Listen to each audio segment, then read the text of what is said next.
नमस्कार, मैं हूं संजय शर्मा। आप देख रहे हैं 4 PM न्यूज नेटवर्क। संडे का दिन है, आपको बेसब्री से राजीव नारायण जी की भविष्यवाणियों का इंतजार रहता है। हर बार की तरह मैं फिर कहूंगा कि मेरा ज्योतिष में इंटरेस्ट है, इसलिए मैं ये प्रोग्राम करता हूं। अगर आपको ज्योतिष में यकीन नहीं हो तो ये प्रोग्राम बिल्कुल मत देखिए। राजीव जी पेशे से इंजीनियर हैं, लेकिन 20 साल से अध्यात्म और ज्योतिष के क्षेत्र में बहुत एक्टिव रहते हैं। कुछ भविष्यवाणियां गलत हुई हैं, कुछ सही हुई हैं, लेकिन अध्ययन बहुत करते रहते हैं। आज का यह प्रोग्राम बड़ा खास है। उन्होंने बताया कि ग्रुप अचानक कैसे पैदा हो गया, जिसने भारतीय जनता पार्टी और राष्ट्रीय स्वयंसेवक संघ के पिछले 4-5 नहीं और ज्यादा सालों से जो भ्रम फैला रखा था देश में, उसको सबको 3-4 दिन में तार तार कर दिया। मोदी सरकार के लिए इससे बड़ी आपदा कोई हो नहीं सकती थी। उसने बता दिया कि सावरकर अंग्रेजों के पेंशन लेते थे, कभी स्वतंत्रता संग्राम में भाग नहीं लिया, संघ ने भाग नहीं लिया। मोदी जी की सारी कहानियां ग्रोक ने खोल दी। तो मैंने राजीव जी ने पूछा, ये कौन सा भारतीय जनता पार्टी का ग्रह खराब हुआ जिसके कारण ये ग्रोक देवता प्रकट हो गए और सारा कुछ बंटाधार हो गया। तमाम बातें पूछी हैं। इन ग्रहण पड़ने जा रहा है, इसका ट्रंप से लेकर मोदी तक क्या प्रभाव पड़ेगा। बहुत अच्छी भविष्यवाणियां हैं और आप पूरी सुनेंगे तो आपको मजा आएगा। मेरा आपसे रिक्वेस्ट है, थोड़ा मदद कीजिएगा, चैनल को सब्सक्राइब और ज्वाइन जरूर कीजिएगा। चलते हैं राजीव नारायण जी के पास। 4 PM न्यूज नेटवर्क में स्वागत है राजीव नारायण जी आपका। देश में इन दिनों तरह तरह की धार्मिक आस्थाओं की बाढ़ आई हुई है। कुंभ के बाद लोग बहुत ज्यादा मनन करने लगे हैं, चिंतन करने लगे हैं, और वो तरह तरह की धार्मिक परंपराओं का भी जिक्र आता है। और इस बीच में लोगों की, मुझे लगता है कि आस्था या तो बड़ी है या टीवी चैनल उनको बढ़ा रहे हैं। और मैंने देखा कुंभ में बॉलीवुड वाले भी बहुत आए। कल पंकज त्रिपाठी जी मेरे ऑफिस में आए थे, लखनऊ आए थे, तो वो बहुत बढ़िया एक्टर है। और सबसे अच्छी बात यह है कि जितने अच्छे अभिनेता हैं उतने ही सादगी से जीवन जीते हैं वो। बहुत अच्छी आप बात। पता है क्या राजीव जी, और जब मैं मिला उन्होंने मुझे बताया कि हिंदुस्तान की कोई ऐसी नदी नहीं है जहां जो उन्होंने देखी ना हो। मतलब एक इतना बड़ा एक्टर, उसका नेचर से इतना जुड़ाव रहता है। मैं ये फोटो लगे देख रहे होंगे दर्शक, हमारे ऑफिस के फोटो हैं। ऑफिस की टीम से मिले, बड़े खुश रहते हैं वो 4 PM से। जब मैं उनके घर गया था तो उनके ससुर जी तो बहुत लगातार देखते रहते 4 PM को, तो मुझे भी बड़ा अच्छा लगा। बहुत पॉजिटिव एनर्जी की है। अच्छा राजीव जी, मैं ये पूछना चाहता हूँ कि कुछ लोग ऐसे होते हैं, यहीं से शुरुआत करता हूँ मैं। कुछ लोग ऐसे होते हैं जिनसे आप मिलते हैं तो आपको अंदर से बड़ा अच्छा लगता है, मतलब आपको अंदर से ऊर्जा महसूस होती है। जैसे पंकज त्रिपाठी है, मतलब मैंने उनको देखा, जब उनसे मिला तो उनको मुझे बड़ी पॉजिटिव एनर्जी मिलती है, क्योंकि इतने सिंपल तरीके से वो आदमी रहते हैं। मतलब बहुत सादगी, कोई अहंकार नहीं, कोई घमंड नहीं, विनम्रता से। कुछ लोग ऐसे होते हैं जिनसे मिलते हैं, जिनकी शक्ल को देखते ही आपको गुस्सा आने लगता है। तो ये क्यों होता है? ये मतलब ये एनर्जी का, ऊर्जा का कोई संचार होता है कि कुछ लोग मिलेंगे, कुछ लोग देखेंगे तो बड़ा अच्छा लगेगा, कुछ लोगों को देख के गुस्सा आएगा। ये क्या चीज होती है? ये एनर्जी का ट्रांसमिशन कैसे होता है? हाँ, देखो पहले बहुत अच्छी बात, बहुत ही अच्छा प्रश्न है, मेरे हृदय के बहुत नजदीक है ये वाला प्रश्न। सबसे पहले मैं ज्योतिषी कारण बताऊंगा, फिर उसके बाद आध्यात्मिक रूप में भी एक्सप्लेन करूंगा। दर्शकों, आप इस बहुत इंपॉर्टेंट पॉइंट को सुनिए कि जिनके कुंडली में हॉरोस्कोप शुभ लग्न की होती है, शुभ लग्न माने गए हैं, जैसे शुक्र शुभ ग्रह है, बुध है और बृहस्पति है। तो बृहस्पति, शुक्र और बुध के जो लगन है वो शुभ ग्रह माने गए हैं। और साथ में आधा चंद्रमा, मतलब 15 दिन का शुक्ल पक्ष का चंद्रमा, तो कर्क राशि को भी माना गया है। सूर्य भी कुछ हद तक है। तो जिनकी हॉरोस्कोप में, जो आपको, जो मैं बहुत अच्छा ये प्रश्न, ये दर्शक इस कुंडली को अपने नोट कर लें और सेव कर लें प्रिंट आउट लेके। ये है, देखिए, ये लग्न से धर्म देखा जाता है, 5वें घर से धर्म देखा जाता है और 9वें घर से धर्म देखा जाता है। मतलब ये जो त्रिकोण होते हैं 1, 5, 9, ये धर्म के हाउस कहे गए हैं। तो धर्म का अर्थ मैंने आपको पहले ही कहा कि धर्म का अर्थ होता है दया का। देखिए, धर्म का अर्थ होता है धैर्य, क्षमा और क्या नाम है, चोरी ना करना, क्रोध ना करना, हिंसा ना करना। तो जिन लोगों के अंदर ये आती है कि जैसे जो, और आप दर्शकों में आपको दोबारा रिपीट करा देता हूं जो मैंने आपके प्रोग्राम में भी कहा है कि आत्मा के 8 स्वाभाविक गुण माने गए। तो ज्योतिषी कारण तो मैंने बता दिया कि भाई लग्न पर शुभ ग्रहों की दृष्टि और शुभ लग्न आने से, और बृहस्पति हमारा जो है धर्म, न्याय और विवेक का कारक है, और सूर्य हमारी आत्मा का कारक है, चंद्रमा हमारे मन का कारक है। तो जिनकी हॉरोस्कोप में सूर्य और चंद्रमा पर शुभ ग्रहों का प्रभाव, वो अच्छे इंसान होंगे। लग्न शुभ राशियों के होंगे, वो अच्छे इंसान होंगे, ज्योतिषी कारण बता दिया। तो इस तरह से हम कुंडली के हिसाब से देखते ही बताते। मैं तो बहुत अक्सर बताता रहता हूं, मतलब लोग अमेरिका से हो, कनाडा से हो, किसी भी देश से हो, जैसे मैं बोलता हूं कि आप बहुत अच्छे इंसान हैं, तो वो लोग हैरान रह जाते कि भाई मैंने कैसे देखा, जबकि मैं कभी उन लोगों से मिला नहीं, क्योंकि वो कुंडली के योग हैं। तो इसी तरह आध्यात्मिक दृष्टि से मैं दर्शकों आपको बताना चाहता हूं, जो मैंने आपके प्रोग्राम में कहा, आत्मा के 8 स्वाभाविक गुण माने गए हैं। वो क्या है? मैत्री, करुणा, प्रेम, सहानुभूति, सेवा, समर्पण, परोपकार, आनंद और शांति। अगर आपके अंदर कुछ भी इसमें गुण है तो आपका ऑरा जो है ना बड़ा पॉजिटिव रहेगा, वो दूसरों को आकर्षित करेगा। एक तो चेहरे पे शांत भाव होगा, वो दुनिया में कितना ही संघर्ष हो, वो आपसे मिलकर के हमेशा एक सकारात्मक बातचीत करने वाले होंगे। और इसके साथ आपको पता है कि जो है आत्मा की 8 प्रकार की शक्तियां भी हैं। तो ये सब क्यों कह रहा हूं, आत्मा का शब्द कहां से आ गया? क्योंकि आध्यात्म का शाब्दिक अर्थ है आत्मा जमा अध्ययन। जो लोग सोल को पहचान जाते हैं, मतलब ये जो अपने जीवन के उद्देश्य को जान जाते हैं कि यार ये क्या पैसा, क्या दौलत, क्या पद, ये सब बेकार की चीजें, मानवता बहुत बड़ा चीज है। तो जो लोग मानवता के धर्म को विश्वास करते हैं, तो इसका मतलब आप कैसे देखें, उनके अंदर विनम्रता होगी, ह्यूमिलिटी, वो हम्बल होंगे, ईगोइस्ट नहीं होंगे, तो और आपको आकर्षित करेगा। तो आत्मा की 8 शक्ति मानेंगे हैं, सत्य और असत्य को परखने की शक्ति, जो कि हमारे इस समय देश में नहीं है लोगों को। आपका 90% जो है अंधभक्त जो बन चुका है, वो सत्य असत्य को जानता ही नहीं है। अंधभक्त का मतलब यह है, अंधभक्त का मतलब यह नहीं है कि कोई खराब बात है। अंधभक्त का मतलब है आपने अपना विवेक और बुद्धि को बिल्कुल खो दिया है किसी फेक नैरेटिव के जरिए, झूठ प्रचार प्रसारण के जरिए। तो पहली है सत्य और असत्य को परखने की शक्ति, जिसको विवेक कहा गया है। निर्णय करने की शक्ति, संकल्प शक्ति जिसको कहते हैं। विस्तार करने की शक्ति, ह्यूमिलिटी, विनम्रता। सहने की शक्ति, टॉलरेंस, जो समाज में इस समय खत्म हो चुका है। टॉलरेंस तो खत्म हो चुका है ना, देखिए। साधना करने की शक्ति, फेथ, वो भी आजकल डिफेक्टिव है। साधना करने की शक्ति, साधना बेची जा रही है, जबकि साधना बेसिकली हृदय से आती है, उसको फेथ कहते हैं। और ये आत्मा की प्रमुख और आंतरिक शक्तियां, ये इंटरनल शक्तियां हैं। और बाहरी शक्ति क्या है? समाने की शक्ति, दूसरों के अवगुणों को इग्नोर करके फिर भी गले लगाने की शक्ति, उसको समाने की शक्ति कहा जाता है।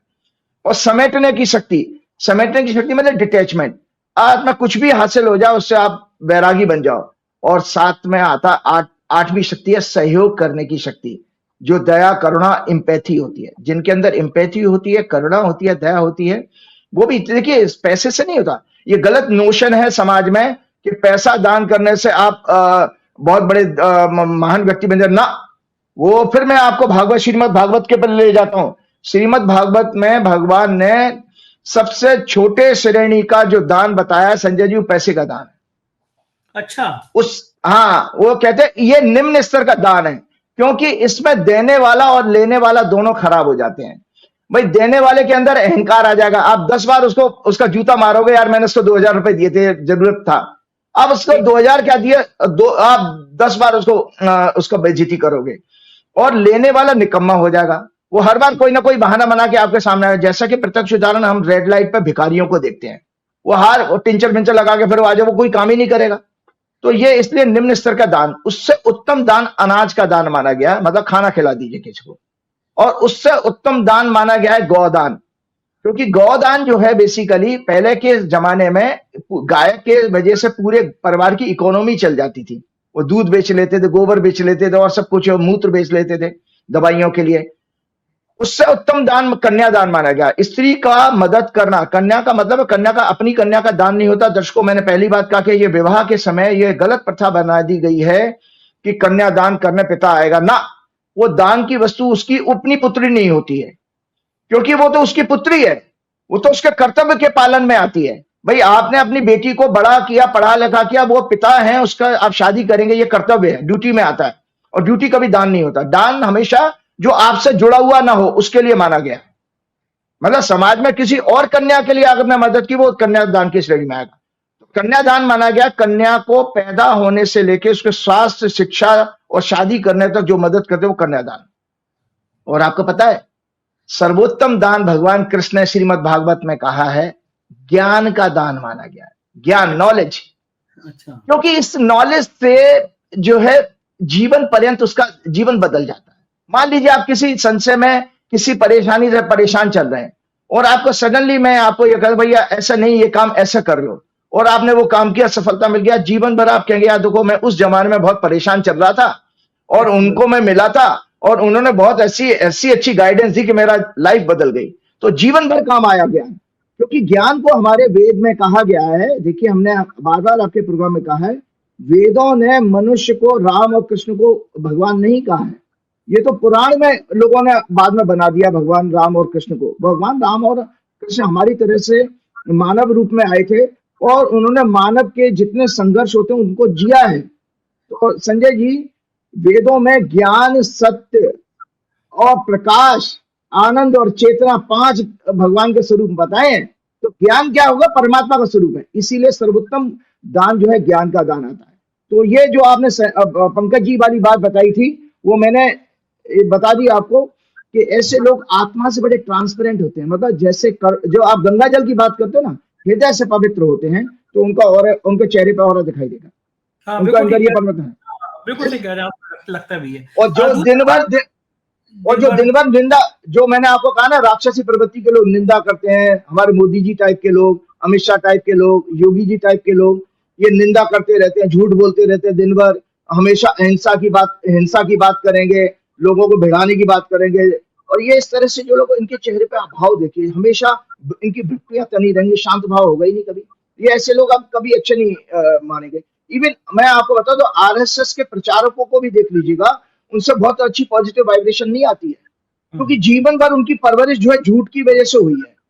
मतलब उनको भैया, उनके बच्चा जैसे जब कोई आरएसएस ज्वाइन करता है, उसमें जो जब आदमी प्रचारक बनता है या उनके स्वयं सेवक होते हैं, उनको शुरू से झूठ बताया जाता है कि मुसलमानों के ऊपर तुम्हारे साथ ये दुराचार किया, तुम्हारा इतिहास ये खराब था, वो खराब था, नेहरू खराब, गांधी खराब, सब मौलाना आजाद खराब, अंबेडकर खराब, पटेल खराब। तो उनके दिमाग में जहर भर दिया गया।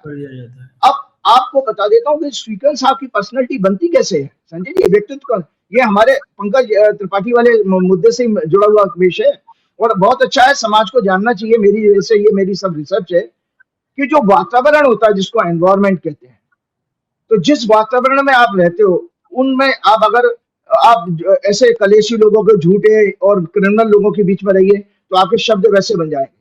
तो वातावरण आपके शब्दों को बनाता है, वर्ड्स को, और वो लगातार शब्द अगर आप इस्तेमाल करो तो वो आपके एक्शन बन जाते हैं, और लगातार एक्शन फिर आपका एक दिन वो कैरेक्टर बन जाता है।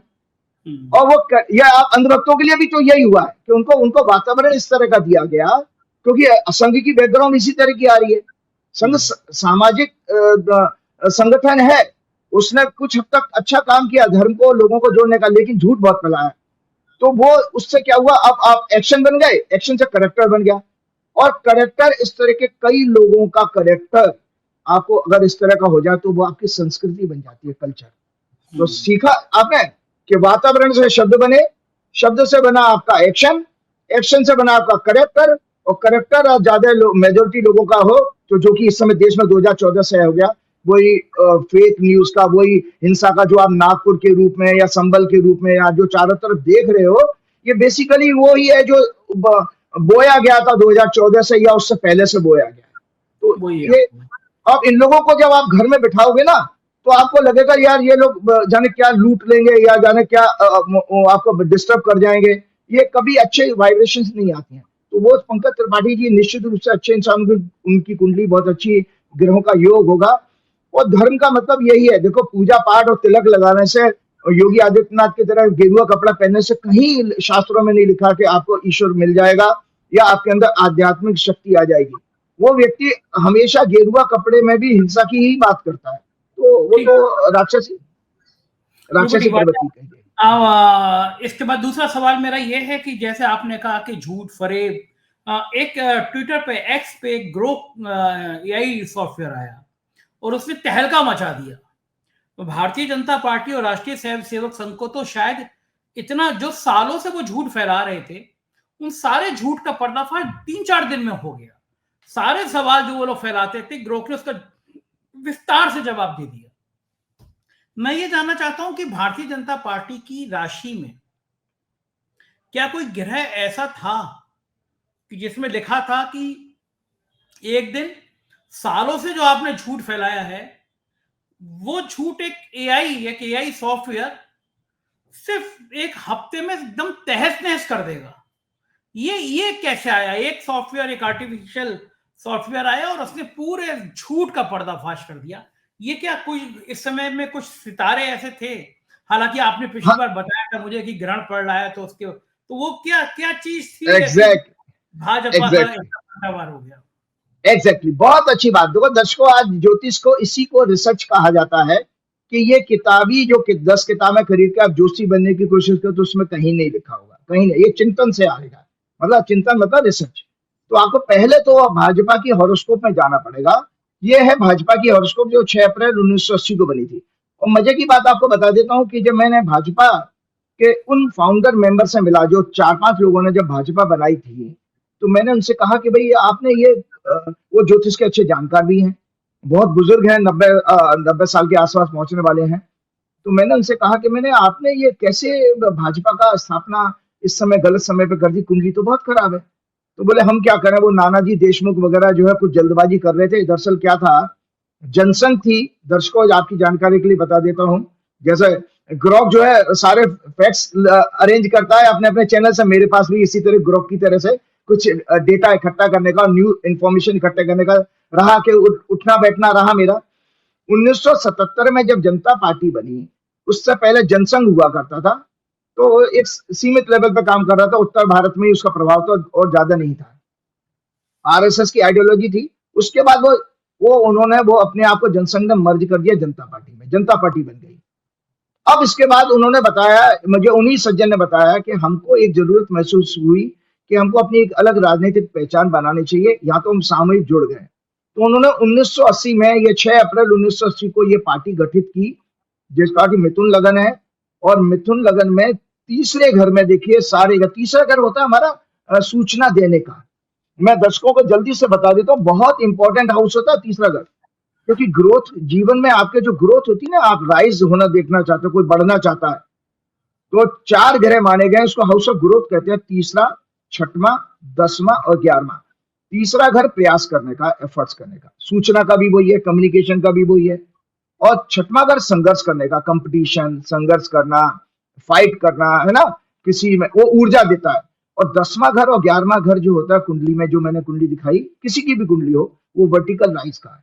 मतलब जो आपने प्रयास किए, संघर्ष किया, उसके बाद आपने मजे से फल उसके आप काटिए, उनको एंजॉय किए फ्रूट्स को। तो तीसरा घर जो माना गया है वो मेंटल पुरुषार्थ का, कठिन परिश्रम का, मन का भ्रम भी है, सामर्थ्य कितनी है किसी के अंदर, वो तीसरे घर से देखी जाती है, पराक्रम देखा जाता है। और mental instability, ability, fitness, valour, courage, once near and dear friends, hobby, physical growth, development, performing religious duty, great undertaking में, और maid servant, strength and communication skill, communication और ये लगा धैर्य। और तो अब इसमें क्या है कि भाजपा की इस हॉरोस्कोप में देखिए, इतना खराब हॉरोस्कोप है। ये मैंने आपके हर प्रोग्राम में कहा है कि भाजपा जो है बेसिकली फेक न्यूज और propaganda, wrong propaganda, false propaganda फैलाकर नैरेटिव बनाने वाली इनकी जन्मजात कुंडली है। अब हुआ क्या था कि जैसे ही 2014 में मोदी जी आए, सत्ता मिली, उस समय चंद्रमा की दशा शुरू हुई। चंद्रमा इनका नीच का है, तो ये चंद्रमा इनके 6वें घर में बैठा है, वो ग्रोथ के हाउस में। ग्रोथ तो हुई इस पार्टी की, लेकिन नाना प्रकार के मैनिपुलेशन करके, वो फैक्ट्स को हाइड करके। क्यों कहा? क्योंकि बुध इनकी कुंडली में, जो दर्शकों बता देता हूँ, कपट योग भी है। कपटी होता है ना हमारे यहाँ, जो जिसके बाहर कुछ देखेगा अंदर कुछ देखेगा, भाजपा का चरित्र इसी तरह का है। तो कपट योग बनता है। बुध अगर आपकी कुंडली में, बुध हमारा बुद्धि का कारक माना गया ज्योतिष में, बुध अगर आपका राहु केतु से पीड़ित हो तो कपट योग बनता है। इनका कुंडली का बुध जो मैंने कुंडली दिखाई है, वक्री मंगल से, वक्री शनि से, राहु केतु से ये पीड़ित है। और इनकी कुंडली में धर्म का भी विपरीत भाव दिखाई देता है। धर्म शुद्ध धर्म होता है, बृहस्पति से देखा जाता है, सनातन धर्म। और अगर बृहस्पति पीड़ित हो, खासतौर से राहु से, उसको गुरु चंडाल योग होते हैं। ज्योतिष के जानकार इस शब्द को जानते होंगे कि इनकी कुंडली में गुरु चंडाल योग है, मतलब धर्म का विपरीत स्वरूप दिखाएंगे, अधर्म, पाखंड के रूप में। जिसको पाखंड, जैसे मोदी जी काले कपड़े पहन के दिखा रहे हैं या ट्रैक सूट पहन के नहा रहे हैं, या योगी जी अपना जो कुछ दिखा रहे हैं गेरुआ कपड़ा पहने, लेकिन धर्म की ABCD नहीं जानते हैं, या कोई भी और भी दूसरे में, जैसे अभी आप मोदी जी ने संसद में खड़े होकर फिर इन्होंने झूठ बोला। भाई इतने प्रोग्राम हो चुके हैं सब जगह, ये महाकुंभ था ही नहीं, उसको महाकुंभ को आप क्या संसद में बयान करके बता रहे हो, जबकि आपने प्रधानमंत्री होते हुए उनकी मृतकों की ऊपर कोई संवेदना, शोक संवेदना व्यक्त नहीं करी, जबकि आप पिता समान हो, और देश का जो प्रधानमंत्री राष्ट्रपति हो पिता समान होता है न। और दिल्ली में आपकी नाक के नीचे इतने लोग मर गए स्टैम्पेड में, उसकी भी कोई चर्चा नहीं करी, क्योंकि आप संवेदनहीन भी हो, क्योंकि भाजपा की कुंडली में संवेदनहीनता आती है। इसकी संवेदनहीनता जानते क्या होता है? मेंटल डिसऑर्डर कहा जाता है, मानसिक बीमारी है। जो लोग मन से स्वस्थ होंगे, अपनी कुंडली उनकी, जिनकी हॉरोस्कोप में चंद्रमा मजबूत होगा, शुभ ग्रहों से दृष्ट होगा, वैसा उनके अंदर दया करना थोड़ी होगी लोगों को। आप देखो राहुल गांधी, प्रियंका गांधी, राजीव गांधी, इंदिरा गांधी, जवाहरलाल नेहरू, ये हमेशा छोटी से छोटी घटना में लोगों के गांव देहात तक, घर तक जाते थे, लेकिन हमारे मोदी जी ने कभी भी किसी दुर्घटना स्थल का दौरा नहीं किया। इवन अभी नई दिल्ली स्टेशन पर अगर ये कांड हुआ, वहां जाकर मृतकों से मिले आते, अस्पताल मिले आते, लेकिन मोदी जी वो शेर के बच्चे को दूध जरूर पिलाते हुए दिखाई देंगे, है? और वो जो मोदी जी और नाना प्रकार के करेंगे, ट्रंप के सामने बेइज्जती करा के आ गए, जबरदस्ती पहुंच गए, लेकिन वहां पर नहीं जाएंगे। और आज तक वो मणिपुर नहीं गए, भगवान जाने किसी ज्योतिषी ने उनको बता दिया कि मणिपुर गए तो तुम्हारी सत्ता चली जाएगी, इसलिए डर के मारे मोदी जी मणिपुर नहीं जाते हैं। तो इनकी जो भाजपा की कुंडली में है, वो फेक नैरेटिव फैलाने का जबरदस्त योग है। और मैंने इसमें लिखा है, क्या नाम है, ये लिखा है, ये मैंने इसमें लिखा भी था राइटअप में, इनका 3rd हाउस पुरुषार्थ, मनोदशा, प्रयास और 6वां घर इलेक्शन, बीमारी, शत्रु, पाप ग्रहों से पीड़ित है। अतः ये बहुत ही विंडिक्टिव नेचर के होंगे और चुनाव शत्रु पक्ष को जीतने के लिए समस्त छल कपट, अनेक प्रकार के अनैतिक प्रयास सदैव करेंगे। भाजपा की कुंडली का योग बता रहा हूं। इनके शासन में भ्रष्टाचार, ड्रग्स का कारोबार और काला धन सदैव बढ़ेगा। ये देश समाज को कभी भी एक संगठित परिवार, देश भावना के साथ नहीं रख पाएंगे। देव गुरु राहु से पीड़ित है, तो गुरु चंडाल योग के कारण देश को धर्म के पाखंड के द्वारा सदैव भ्रमित करेंगे। ये भ्रमित कर रहे हैं कि महाकुंभ था 144 साल पहले, कोई उस समय कुंभित हुआ ही नहीं था, तो भ्रम पैदा कर दिया ना। तो और उसके बाद क्या कर रहे हैं साहब, वहां पे भी नहीं रुके, वो मॉरिशस गए, उसमें लोटा गंगा जल लेके चले गए उसमें लोटे में। और वो अमेरिका की वो आई तुलसी गवार, उनको भी वो लोटे में गंगा जल दे दिया। अरे भगवान जाने मोदी जी, कहीं उन्होंने, वो लोग साइंटिफिक लोग हैं, कहीं उन्होंने अगर उसका पानी चेक करा लिया तो बड़ी थुतू हो जाएगी।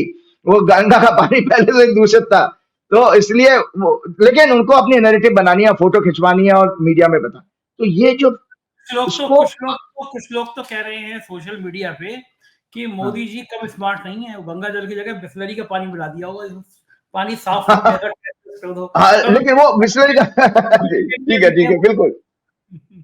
मैं आपको बता देता हूं, देखिए 5 प्रकार के विकार कहे गए हैं। और ये आपको, अब ये हुआ क्या है, ये ग्रोक नाम की चीज कैसे आई? देखिए ऐसा है, हमारे शास्त्रों में कहा गया है संजय जी कि परमात्मा के यहाँ देर है अंधेर नहीं। ये साथ में क्या है, ऊपर वाला देख रहा है। ये इस तरह से बड़े बुजुर्ग लोगों को समझाते थे, सो दैट आप गलत काम मत करो। तो इसी तरह से ग्रोक नाम की जो AI चैटबॉट आया, उसने जो किया, उसका प्रभाव कैसे बना? देखिए 3 चीजों से बना। इस मार्च के महीने में जो ग्रह के योग बन रहे थे, पहला चंद्र ग्रहण जो कि 14 मार्च को हुआ था, और 14 मार्च के बाद ही ये घटना आई है शायद। और दूसरा 29 मार्च को आने वाले समय पर एक ग्रहण और आ रहा है, और नया संवत्सर शुरू हुआ, वो भी बहुत अच्छा नहीं है। तो ये जो चंद्र ग्रहण पड़ा था, ये चंद्र ग्रहण ये आपके भारत की कुंडली में ही पड़ा है। ये भारत की वृषभ लग्न की कुंडली में पड़ा है। और आपको जो बीजेपी की कुंडली दिखा रहा हूं मैं, बीजेपी की हॉरोस्कोप जो मैंने आपको दिखाई थी, बीजेपी की हॉरोस्कोप में ये 6वें भाव में आ गया। तो सॉरी, बीजेपी के 4थे और 10वें भाव में पड़ा। आपका 10वां भाव जो होता है संजय जी, वो बेसिकली आपके पब्लिक डोमेन में किसी समाचार इंफॉर्मेशन के आने का होता है। ये देखिए बीजेपी की कुंडली में ये जो ग्रहण अभी पड़ रहे हैं, दोनों के दोनों 4-10 एक्सेस में कन्या और मीन की राशि में पड़ रहे हैं। तो 8वां घर जो होता है किसी चीज को छिपाने का, पब्लिक डोमेन में कोई चीज आएगी तो 10वां घर जरूर जागृत होगा। तो मीन राशि में जैसे ही ये ग्रहण पड़े, मीन और कन्या की एक्सेस में, एक इनका एक्सपोज पूरा निकल के आ गया, और ऐसा एक्सपोज आया जिसमें मैं आगे डिटेल में विस्तार से बोलना चाहूंगा कि जहां पर जो कुछ इन्होंने कमाया था, जो सैकड़ों हजारों करोड़ रुपए खर्च करके मोदी जी की ब्रांडिंग की गई थी, और विपक्ष के नेताओं को, राहुल गांधी से लेकर विपक्ष के बाकी नेताओं को बेईमान, भ्रष्ट और सब बना के ईडी सीबीआई के छापे डाल डाल करके जो नैरेटिव खराब की गई थी, एक झटके में आपके नीचे आ गई। इसी को परमात्मा का दंड कहा जाता है। जैसे आप सांप सीढ़ी के खेल में आप देखते हैं ना, बहुत स्मार्ट होकर के आप खेलते रहते हैं, लेकिन ऊपर टॉप में जैसे सांप ने काटा, खड़ाक से फिर जीरो हो जाते हो, तो वो चीज हो गई। तो मैं आपको जल्दी से बताता हूं। और दूसरा बात यह है कि ये जो हुआ इस वजह से हुआ, जो मैंने आपको सूर्य ग्रहण और चंद्र ग्रहण के बताया, मैंने बकायदा मैंने एक राइटअप बनाया है कि मैंने इसमें लिखा था। देखिए, ये चंद्र ग्रहण का राइटअप आपके पास में भेजा था, दोबारा इसको दिखाइएगा। इसमें मैंने लिखा था कि भारत में स्टॉक मार्केट न्यू टैक्सेस के कारण सत्ता जनता में कॉन्फ्लिक्ट होगा, ये कानून कोर्ट में चैलेंज होगा। New IT laws, media control का भी, सोशल मीडिया और मेन मीडिया, इनके द्वारा विरोध होगा। सुप्रीम कोर्ट होलिस्टिक अप्रोच के कारण इन्हें बदलने का ऑर्डर करेगी। पड़ोसी देशों से संबंध खराब होंगे। Oil, gas and energy sector, automobile, chemical, ये सब बातें मैं पहले वाले प्रोग्राम में बता चुका हूं। और अमेरिका के लिए भी मैंने इसमें कुछ भविष्यवाणी की थी कि उनके जुडिशरी और एग्जीक्यूटिव में कॉन्फ्लिक्ट बढ़ेंगे, जो ट्रंप वहां के सुप्रीम कोर्ट के चीफ जस्टिस से भिड़ रहा है, वो आने वाले समय अब बताता हूं। तो सबसे पहले दर्शकों, मैं आपको बताना चाहता हूं कि जो एलन मस्क के इस चैटबॉट ने कहा, छोटी सी दर्शकों की जानकारी के, हर प्रोग्राम में आपने बहुत सारे लोगों ने प्रोग्राम किए हैं। चैटबॉट है क्या? An AI chatbot is a computer program that uses artificial intelligence to assume human-like conversation with users. It's designed to understand and respond to users' input such as text or voice message. So एक तरह की programming है जो आपके text message को, voice को लेकर के उसके बेस पे एक इंफॉर्मेशन गैदर करके, जिसके इसके इंफॉर्मेशन के जो भी सोर्सेज हैं, खासतौर से मशीन लर्निंग है। Chatbox learn from user interaction and improve their responses over time, ये मशीन लर्निंग कहलाती है। दूसरा एक टेक्नोलॉजी है चैटबॉट की, deep learning. Chatbots uses neural networks to analyse and understand user inputs. जो हमारा ब्रेन का जैसे काम करता है, जैसे सोचता है, वो भी हमारी आपकी इस तरह की प्रोग्रामिंग आती है।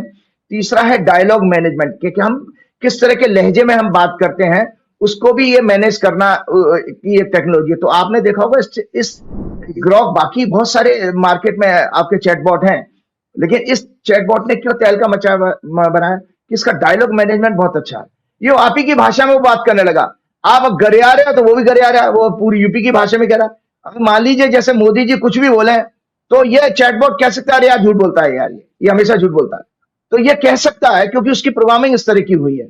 और वास्तव में आप ये सोचिए कि आने वाले समय में ईश्वर ने आपके, देखिए मैंने आपको बार बार कहा कि सत्य जो है परमात्मा का स्वरूप है। जितना आप सत्य का पालन करते हैं संजय जी, उतना आपका बीपी शुगर कंट्रोल रहेगा, आपको बीमारियां नहीं होगी, चेहरे पे शांत भाव बना रहेगा। पैसा हो या ना हो कोई फर्क नहीं पड़ता, लेकिन आपकी टोटल हेल्थ, मानसिक स्वास्थ्य, शारीरिक हेल्थ तब अच्छी रहती है जब आप सत्य का ज्यादा से ज्यादा पालन करें। लेकिन देश में क्या हो गया, जो मैंने अक्सर प्रोग्राम में कहा कि फेक नैरेटिव के जरिए, प्रोपेगेंडा के जरिए आपने शासन करने की कोशिश की और किया है, शासन किया है इसी तरह से, सारे लोगों को बता। तो मैं आपको बताना चाहता हूं कि मैंने 2 साल से लगभग प्रत्येक प्रोग्राम में कहा था कि बीजेपी की कुंडली में फेक न्यूज, प्रोपेगेंडा का योग है। ये जितने भी प्रचार के अनैतिक, अधर्मी कार्य, जैसे हिंसा, निंदा, फीमेल एक्सप्लॉयटेशन, संविधान का अपमान, देश की साख कमजोर करना, लोगों पर सत्ता के द्वारा अत्याचार, चुनावी हेराफेरी करके चुनाव जीतना, काला धन, भ्रष्टाचार, विदेशों में मनी लॉन्ड्रिंग के द्वारा स्टॉक मार्केट में पैसे का यूज, कम्युनल राइट्स कराना, भेदभाव, गणना के द्वारा समाज को बांटना, इनकी कुंडली में ये सब योग है। इनके हॉरोस्कोप में कपट योग है, जो कि लग्नेश और बुद्धि के कारक मरकरी, जो कि हेवीली एफ्लिक्टेड है, वक्री शनि, वक्री मंगल से भी। इनकी कुंडली में गुरु चंडाल योग भी है, क्योंकि देव गुरु बृहस्पति वक्री हैं, राहु से पीड़ित हैं। गुरु वक्री मंगल के कारण इनकी कुंडली में धार्मिक उन्माद का भी योग है, तभी ये धर्म के ऊपर दंगे करा देते हैं, जो अभी हुआ भी है। और धर्म के पाखंड को तोड़ मरोड़ कर ये लोग किसी भी हद तक गिर सकते हैं। इनकी कुंडली में घोर पापों के प्रचार प्रसारण का योग है। वेदों के अनुसार, वेद क्या कहते हैं, वेदों के अनुसार फेक न्यूज, प्रोपेगेंडा यानी असत्य को महापाप माना गया है। वेद कहते हैं कि सार्वजनिक जीवन में सभी झगड़ों संघर्षों का मूल कारण असत्य और भ्रामक प्रचार होता है। सभी झगड़ों का भाई। तो BJP, RSS, IT cell and Godi media एक तरह की ये डोमेस्टिक आतंकवादी गैंग है जो फेक न्यूज नैरेटिव के प्रोपेगेंडा से देश में सरकार के एवरी इवेंट, एवरी फ्रंट, कौन से, economy, law and order, foreign policy, unemployment, poverty, corruption के फेलियर्स को छिपाने के लिए नैरेटिव करते हैं। ये फेक न्यूज का उनको छिपाना है, देश की जनता को का अटेंशन डाइवर्ट करके, सोसाइटी को डिवाइड करके समाज में अनरेस्ट फैलाने का काम 2014 से लगातार कर रहे हैं। मैंने अपने कई प्रोग्राम में बताया कि बीजेपी के हॉरोस्कोप में 10वें भाव यानी सत्ता के भाव में सूर्य, जो कि मृत्यु भाग की डिग्री में टॉप लीडरशिप और गवर्नेंस और पॉलिसीज को रिप्रेजेंट करता है, मृत्यु भाग की डिग्री में होने के कारण इसका अर्थ यह है कि ये कभी भी इस देश को सकारात्मक दिशा में नहीं ले जा सकते, कभी सकारात्मक दिशा में कभी गवर्नेंस नहीं कर सकते, और इनकी पॉलिसियां भी हमेशा इस तरह से फेलियर होती रहेंगी। 20 मार्च 2025 को इंटरनेशनल, हाँ तो अब आप ये सोचिए, अब आप, और आपको पता है 20 मार्च को अभी इंटरनेशनल हैप्पीनेस डे मनाया जाता है, और भारत की अभी 118वीं रैंकिंग आई है। 126 थी पिछले वर्ष, लेकिन 118 है। लेकिन इनसे भारत जानते कि इनसे नीचे है नेपाल, पाकिस्तान और फिलिस्तीन से नीचे है, इन देशों से नीचे हैप्पीनेस उसमें। अभी कुछ दिन पहले जो एलन मस्क के आर्टिफिशियल चैटबॉट ने क्या किया है, बेसिकली आरएसएस, बीजेपी और इनके आईटी सेल गोदी मीडिया के और लो आईक्यू अंधभक्तों के फाल्स प्रोपेगेंडा को जमकर एक्सपोज किया। पूरी दुनिया में इनकी इमेज को ध्वस्त कर दिया उसने। मोदी जी और उनकी फॉरेन पीआर एजेंसी, जिन्होंने हजारों करोड़ रुपए खर्च करके उनका जो नेशनल और इंटरनेशनल ब्रांडिंग की थी, वो 2-3 दिन में ही चूर चूर हो गई, बिखर गई है। हमारे शास्त्रों के वचन हमने पहले ही कह दिया कि ऊपर वाले क्या देर है अंधेर नहीं। तो संजय जी, मैं इसलिए कह रहा हूं, ये बात मैंने इतनी एलोबरेट होकर क्यों बताई भाई, थोड़ा सा मुझे भी क्रेडिट दे दो कि मैं आपके ग्रॉक चैट बॉक्स से मैं थोड़ा सा आगे हूं, क्योंकि ये बातें मैं बीजेपी की हॉरोस्कोप में 2 साल से बता रहा हूं भाई। ग्रॉक क्या है? ग्रॉक वो एक टूल है जिसने जो इंफॉर्मेशन अवेलेबल है उनको 1 सेकंड में बहुत कम से कम समय में और कलेक्ट करके सिंथेसाइज करके आपके सामने अच्छे तरह से परोस दिया है। सत्य वही बताया जो मैं 2 साल से कह रहा हूं। तो दर्शकों, आप देखो कि मैं इसलिए मैंने एक सोचा था कि मैं इस विषय पे जरूर बोलूंगा कि ज्योतिष ज्यादा आगे है कि ये आपकी टेक्नोलॉजी ज्यादा आगे है, लेकिन फिर भी उसने बहुत अच्छा काम किया। तो मैं जल्दी से रिपीट करता हूं, क्योंकि ये सब विषय जब मैं आपको कहता हूं कि इनकी कुंडली में प्रोपेगेंडा का योग है, तो जो उसने एक्सपोज किया वो दर्शकों मेरे मुख से भी सुन लीजिए, क्योंकि हर प्रोग्राम में हर एक आदमी ने कहा है। तो जल्दी से, जैसे आरएसएस ने फ्रीडम मूवमेंट में कभी भी हिस्सा नहीं लिया, उन्हें अंग्रेजों का समर्थन प्राप्त था।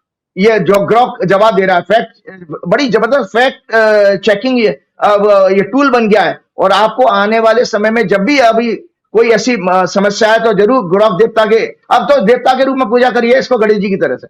आरएसएस ने फ्रीडम मूवमेंट में कभी भी हिस्सा नहीं लिया, उन्हें अंग्रेजों का समर्थन प्राप्त था। उनका रजिस्ट्रेशन एक सोशल कल्चर ऑर्गेनाइजेशन के रूप में हुआ था, बल्कि गोलवलकर ने आजादी के आंदोलन को क्रिटिसाइज करते हुए उसे अंग्रेजों के खिलाफ बताया था। और इन्होंने बंच ऑफ थॉट्स में भी आपका ये विचार आपको मिल जाएगा। आरएसएस और मुस्लिम में जब उससे पूछा गया आरएसएस और मुस्लिम में ज्यादा देशभक्त कौन है, तो उसने उसका जवाब दिया क्या है, मुस्लिम्स ज्यादा बड़े देशभक्त हैं आरएसएस से, क्योंकि इनके कई लोगों ने शहादत दी है, मतलब बलिदान दिया है स्वतंत्रता संग्राम के आंदोलन में। जबकि आरएसएस का वो कह रहा है कि इनका पार्टिसिपेशन था ही नहीं। हेगड़ेबाज जरूर कांग्रेसी थे, और हेगड़ेबाज ने जब 1925 में बनाया, किसी दिन मैं आरएसएस की कुंडली में आपको बता देता हूं, आरएसएस की हॉरोस्कोप मैंने निकाल के रखी थी कि मैं इस पर जरूर चर्चा करूंगा अगले प्रोग्राम में। तो ये जो है हेगड़ेबाज जी जरूर कुछ समय के लिए आंदोलन के वजह से जेल वेल में गए हैं। और उससे जब पूछा गया राहुल गांधी और मोदी में सबसे ज्यादा बड़ा देशभक्त, ईमानदार और ज्यादा पढ़ा लिखा कौन है, उन तीनों फ्रंट पे ग्रॉक देवता ने बताया कि राहुल गांधी, नरेंद्र मोदी, शाह, आदित्यनाथ, इन तीनों फ्रंट पर राहुल गांधी इनसे आगे हैं। और इस ग्रोक देवता ने बताया नरेंद्र मोदी, शाह, आदित्यनाथ, गिरिराज सिंह, अनुराग ठाकुर, प्रज्ञा ठाकुर को सबसे बड़ा हेट स्पीच देने वाला बताया इस ग्रोक देवता ने। गोदी मीडिया को एक्सपोज करते हुए आज तक, एबीपी न्यूज, रिपब्लिक वगैरह जैसे कई चैनलों को और उनके नामी गिरामी एंकरों को उसने एक्सपोज कर दिया कि ये सरकार के एजेंडा को चलाते हैं। फिर इसके बाद उन्होंने कहा ये सरकार के साथ सांठगांठ करके फॉल्स प्रोपेगेंडा के जरिए देश और जनता को भ्रमित करते हैं, अपने उसका जो आपका पत्रकारिता का जो धर्म होता है उसका पालन नहीं करते। भाई पत्रकारिता का धर्म क्या है? नारद जी से आप सीखिए। नारद जी हमेशा जगत कल्याण, मानव कल्याण के लिए काम करते थे कि देवताओं की बातें वो राक्षसों तक को बता देते थे, राक्षसों की देवताओं को बताते थे, ब्रह्मा जी से शिकायत कर देते थे, विष्णु जी के पास जाते थे, शिव जी के पास चले जाते थे। तो नारद जी से आपको, आपके देवता पत्रकारों के नारद जी हैं। और साथ में उसने ये भी कहा कि फेक डिग्री केस में मोदी जी को क्या सजा हो सकती है, ये भी उसने बता दिया कि मोदी जी को फेक डिग्री के मामले क्या सजा हो सकती है। विनायक सावरकर को अंग्रेजों से सबसे ज्यादा माफी मांगने वाला बताया। साथ ही उनको 60 रुपए प्रतिमाह अंग्रेजों से पेंशन मिलती थी, ये भी बता दिया। जबकि ये भी सत्य बताया कि गांधी जी और नेहरू जी ने कभी अंग्रेजों से माफी नहीं मांगी, ना उनको कोई पेंशन मिलती थी। सावरकर ने बाद में अंग्रेजों से समझौता कर लिया था। और आपको बता दूं, स्वर्गीय अरुण शौरी जी बहुत बड़े एक पत्रकार, फिर नेता भी हुए और वाजपेयी जी के यहाँ मंत्री थे, केंद्रीय मंत्री थे। उन्होंने एक अपनी किताब में लिखा था सावरकर के बारे में, कई जानकारी देते हुए कहा कि संघ के प्रमुख गोलवलकर सावरकर से चिढ़ते थे। 36 का आंकड़ा था गोलवलकर का और सावरकर का। और स्वतंत्रता मिलने के बाद सावरकर लगभग 18-19 साल जिंदा रहे हैं, लेकिन उन्होंने हिंदू समाज को संगठित करना और देश कल्याण में कोई भी कार्य नहीं किया, कोई भी कार्य नहीं किया उनका। तो पता नहीं क्यों उनको उनका इतना महान बताया जाता है। फिर उनसे जब पूछा गया आपके इससे, उसने ये बताया कि ईवीएम जो है बेसिकली हैक की जा सकती हैं और कोई टेक्नोलॉजी सेफ नहीं है। उसने इस बात पर भी अपना जवाब दिया। और साथ में उसने कहा, जब ये पूछा गया कि नेहरू जी के कपड़े विदेश में धुलते, उसने कहा, साफ मना किया कि नेहरू जी के कपड़े कभी पेरिस धुलने नहीं गए हैं, बल्कि नेहरू जी के कपड़े घर पे ही धुलते थे। और नेहरू जी ने अपनी 98% प्राइवेट संपत्ति देश के नाम में कर दी थी, क्योंकि जिसकी उस समय लगभग कीमत 196 करोड़ थी और आज के समय में 48,000 से 50,000 करोड़ होगी उस संपत्ति के। वो किस लिए की थी? क्योंकि अंग्रेज जब देश को छोड़ के गए थे, आर्थिक रूप से खोखला छोड़ गए थे, तो उस समय देश को पैसे की जरूरत थी देश में। तो सोचिए उन्होंने आगे बढ़ के अपनी सारी संपत्ति दान किया, 98% का मतलब लगभग 100% ही दे दी। और भारत के कौन से पीएम प्रेस कॉन्फ्रेंस से सबसे ज्यादा डरते हैं? तब उसने बताया मोदी जी को कि उन्होंने 2014 से लेकर अब तक केवल एक प्रेस कॉन्फ्रेंस किया, उसमें भी अमित शाह के बराबर में बैठे थे और बोले नहीं है, अमित शाह से ही प्रश्न और आंसर दिलवाए हैं। और अभी जो उन्होंने पॉडकास्ट किया था, उसने ग्रोक ने उनकी पोल खोल दी है कि मोदी जी के जितने भी इंटरव्यू होते हैं वो सब प्री स्क्रिप्टेड होते हैं, पहले से उसकी स्क्रिप्ट तैयार होती है। पॉडकास्ट भी मोदी जी ने जो किया वो उसी तरह का। ग्रोक ने एक प्रश्न के जवाब में ये भी कहा, वो मैंने आपको बताया ईवीएम का हैक होने का। तो अब मैं आपको ये बताना चाह रहा हूं कि एक प्रश्न के जवाब में ग्रोक ने कहा कि आरएसएस, बीजेपी, इनकी आईटी सेल और अंधभक्त तुम्हें गाली क्यों दे रहे हैं? तब उसने कहा कि मैंने इनके फॉल्स फेक प्रोपेगेंडा को एक्सपोज किया है, इसलिए ये मुझे गाली दे रहे हैं। तो ये सब चीजें मैंने आपको बताया। उसने एक और चीज कहा, गांधी जी ने भगत सिंह को बचाने की पूरी कोशिश की थी, ये भी फेक नैरेटिव इनकी चेंज की कि गांधी जी ने भगत सिंह को बचाने को कोई प्रयास नहीं किया। वो कई बार वायसराय से मिले थे और कांग्रेस ने सावरकर की हिस्ट्री को कभी सप्रेस नहीं किया। बाद में ग्रोक इनको संदेश देता है अंधभक्तों को, हिस्ट्री पढ़ो भैया, अंधभक्ति छोड़ करके। एएनआई वायर एजेंसी सबसे ज्यादा फेक नैरेटिव और बीजेपी के लिए फॉल्स प्रोपेगेंडा फैलाने का काम करती है, एएनआई को भी उसने लिखा था। एक प्रश्न के जवाब में ग्रोक ने कहा कि कांग्रेस पार्टी हिंदुओं के खिलाफ नहीं है, बल्कि संविधान के अनुसार देश के सभी जातियों, धर्म, संप्रदायों, वर्गों के लिए समर्पित होकर के काम करने वाली है। सोनिया गांधी के बार डांसर होने को भी उसने झूठ बताया। उसने कहा कि कैम्ब्रिज यूनिवर्सिटी में पढ़ाई के दौरान एक बार में उन्होंने नौकरी जरूर की थी, जो कि लगभग उस समय के टाइम में पढ़ाई लिखाई करते समय यूनिवर्सिटी में सभी बच्चे करते हैं। इवन आपको पता, मेरी बेटी ने भी जब ऑस्ट्रेलिया में किया था, अच्छे उसमें डॉलर पैसे मिलते हैं। अब और उसने ग्रोक ने इनको सलाह दी कि अफवाहें फैलाने से बचें। सभी देखो, आपको पता, सभी एआई चैटबॉट ह्यूमन नॉलेज की प्रोग्रामिंग और फैक्ट्स चेकिंग के बेस पर बने हैं। 99% AI आपके लिए फैक्ट चेकर का काम करते हैं। तो राहुल गांधी ने कभी भी ये नहीं कहा कि आलू से सोना निकलेगा। ये जो संबित पात्रा अक्सर कहता है, वो कहता है ग्रोक आलू से सोना निकलेगा या बनेगा, बल्कि सत्य यह है कि वो एक इलेक्शन स्पीच के दौरान मोदी सरकार का मजाक बनाते हुए कह रहे थे कि ये सोचते हैं कि आलू से सोना निकलेगा जैसे नाली से रसोई की गैस। उस बात को काट छाट करके इन्होंने ये पेश किया था।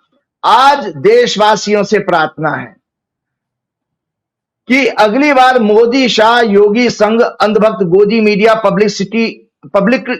पब्लिकली जो भी कहें, उन्हें किसी भी AI चैटबॉक्स से पूछकर कंफर्म कर लें। आपका भ्रम और डाउट दूर होगी। आप लोग इन पाखंडियों के सदन से कभी नहीं फंसेंगे। आपकी हैप्पीनेस और पीस सदैव बना रहेगी।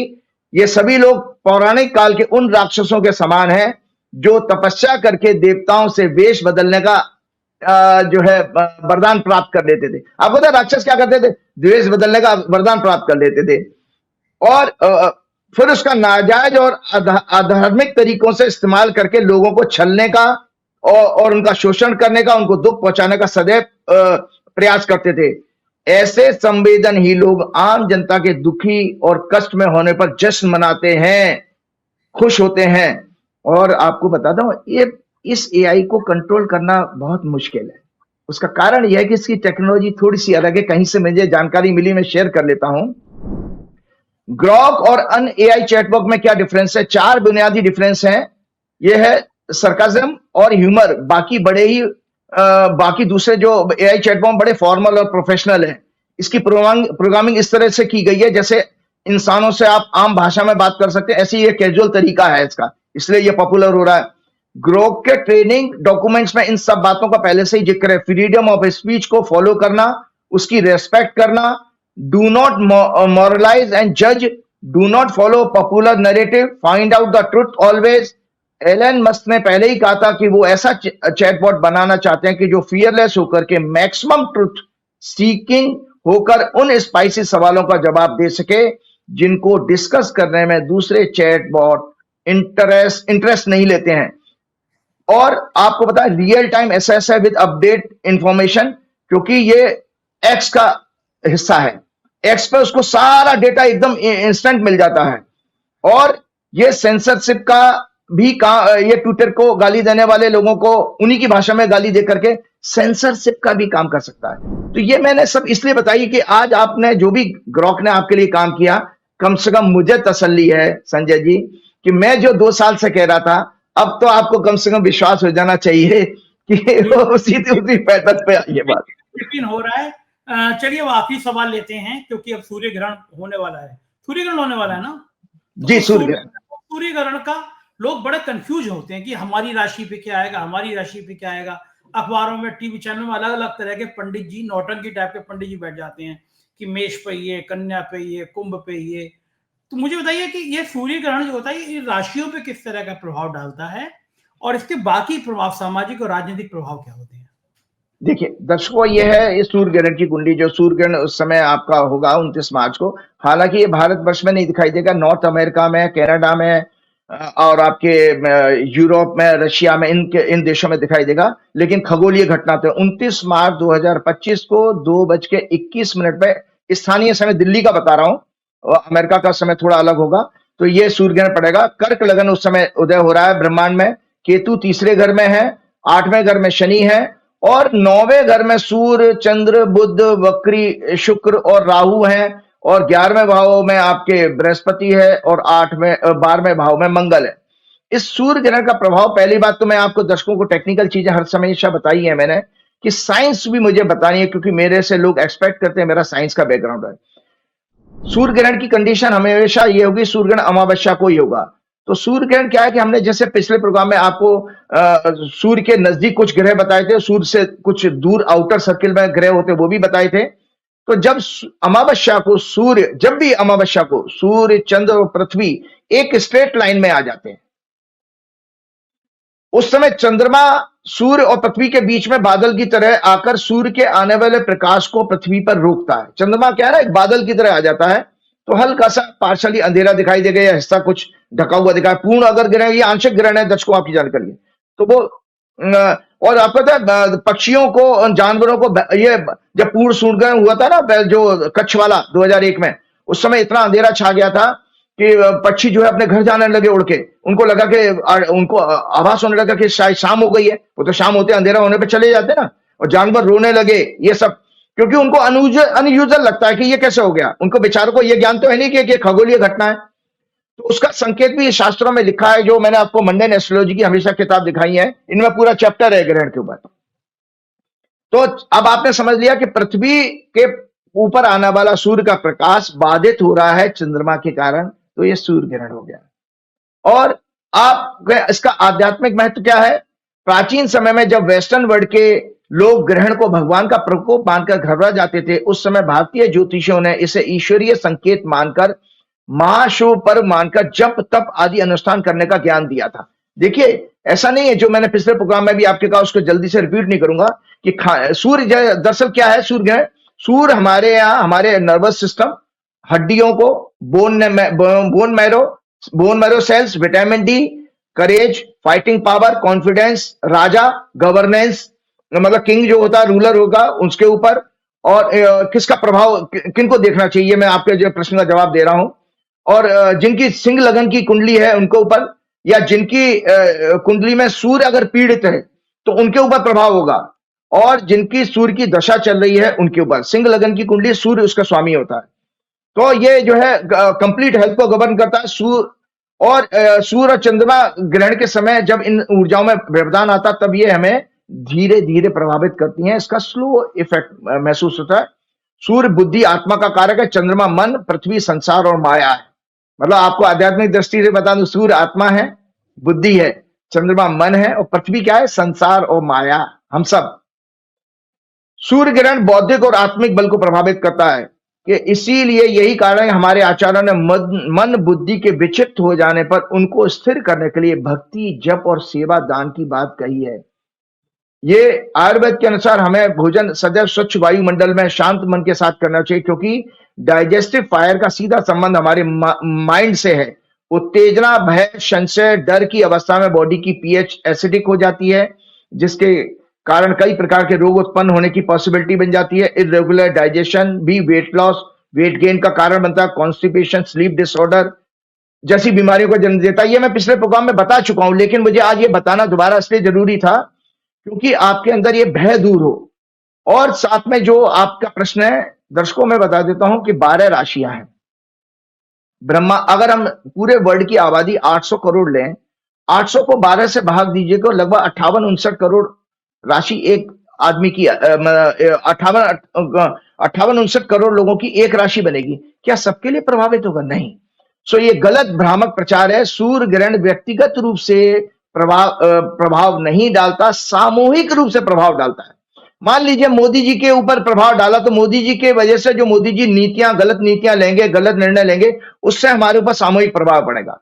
अब आपको उदाहरण के तौर पर एक कुंडली दिखाने जा रहा हूं, जो मैंने आपके लिए तैयार रखी थी कि भाई सूर्य ग्रहण इनके लिए बहुत इफेक्टिव रहेगा। वो डोनाल्ड ट्रंप की हॉरोस्कोप है, क्योंकि डोनाल्ड ट्रंप का जो है हॉरोस्कोप सिंह लग्न की कुंडली है। डोनाल्ड ट्रंप की हॉरोस्कोप आप देखिएगा, सिंह लगन की कुंडली है। ये डोनाल्ड ट्रंप की हॉरोस्कोप है। इनके सिंह लगन की कुंडली है, तो सूर्य ग्रहण इनके लिए प्रभावित होगा। और आपकी यूएसए की जो कुंडली है, ये भी सिंह लगन की कुंडली है। तो अब आपको समझ में आ गया कि जिनकी 5 नंबर की कुंडली है, 5 नंबर सिंह राशि होती है, उनके लिए प्रभावित होगा, उनको ज्यादा प्रभाव पड़ेगा। और डोनाल्ड ट्रंप की कुंडली में देखिए, सूर्य पीड़ित भी है राहु केतु के साथ में। ये दर्शक देख ले, राहु केतु के साथ। तो डोनाल्ड ट्रंप जो है बेसिकली जो निर्णय अभी आने वाले समय में लेने जा रहे हैं, वो पूरी दुनिया को तबाह करेंगे। और आपको ये बता देता हूं कि जो मैंने जल्दी से बताया कि इस सोलर इक्लिप्स का यूएसए के चार्ट में कैरियर 12वें घर, मीन राशि 8वें घर, उनका सेकंड हाउस हैवीली एफ्लिक्टेड है। यूएस की इकोनॉमी के लिए ग्रहण अशुभ है। आर्थिक मंदी, अनएम्प्लॉयमेंट बढ़ेंगे और महंगाई भी। कई स्टेट्स ट्रंप एडमिनिस्ट्रेशन की पॉलिसीज को अगेंस्ट रिवोल्ट करेंगे, उनको कोर्ट में चैलेंज करेंगे। ट्रंप सरकार के लिए बहुत ह्यूमिलेशन का पीरियड होगा। अकॉर्डिंग टू इंग्लिश डिक्शनरी, और आपको पता मैंने हमेशा एक ह्यूमिलेशन की बात की है, अंग्रेजी डिक्शनरी के अनुसार ह्यूमिलेशन का मीनिंग बता देता हूं। Humiliation meaning of humiliation is embarrassment and shame you feel when someone makes you appear stupid और when you make a mistake in public, जैसे she face the humiliation of discussing her husband affair to reduce someone to a lower position in one's own eyes और others eyes, जैसे मोदी जी को खड़ा करके उसने इस तरह के प्रश्न, अदानी वाला प्रश्न पूछवा करके किया, और आपको जो है क्या नाम, मोदी जी अंग्रेजी में बोल ही नहीं पाए प्रेस कॉन्फ्रेंस सडनली। तो इस तरह के ये जो वाकयात होते हैं ह्यूमिलेशन की कैटेगरी में आते हैं। ट्रंप की टैरिफ पॉलिसीज बैकफायर करेगी, यूएस की इकोनॉमी सफर करेगी, नेबरिंग कंट्रीज से उनके सबसे ज्यादा उनका टैरिफ अटैक होगा। और आपको बता देता हूं, इंडिया के चार्ट में भी सूर्य शनि पीड़ित है, अतः दशा सूर्य चंद्र शुरू से हो गई है, और इक्लिप्स मुंडेन एस्ट्रोलॉजी का सब्जेक्ट है। इसलिए व्यक्तिगत राशि वाले बिल्कुल भी कतई ना डरें इस चीज के लिए कि ग्रहण का आपके ऊपर हुआ। हाँ, जो चीज कही गई है कि मानसिक जप तप करने के लिए बेस्ट टाइम होता है कि आप इस समय आपके अंदर जो भी फियर है, जैसे मैंने आपको बताया कि बर्ड्स के अंदर फियर आ जाता है, जानवरों के अंदर आ जाता है, वो उनको लगता है अंधेरा सा हो गया, क्यों हो गया, तो आपके अंदर स्वाभाविक है, आप तरह तरह की जो शंकाएं आ जाती हैं। और या यूट्यूब के चैनल्स पर आप जिस तरह के ज्योतिषी आते हैं जिन्होंने कभी रिसर्च नहीं करी और आकर के कुछ भी बोल रहे हैं, उनकी बातों पे बिल्कुल ध्यान मत दीजिए। ये सब किताबी ज्ञान वाले लोग हैं जिनका की रिसर्च जीरो है और कभी इनका कोई प्रभाव नहीं पड़ता। हमेशा सूर्य ग्रहण, चंद्र ग्रहण और इनका प्रभाव सामयिक रूप से देखा जाता है।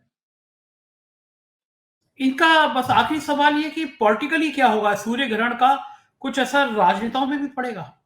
जी बिल्कुल। सबसे पहले जो मैंने आपको कहा सूर्य ग्रहण का प्रभाव, जो मैंने आपने कहा पहले, तो बीजेपी की कुंडली है, बीजेपी के लिए वर्स्ट है, क्योंकि 10वां घर सत्ता का होता है, चौथा घर जो है प्रजा का होता है।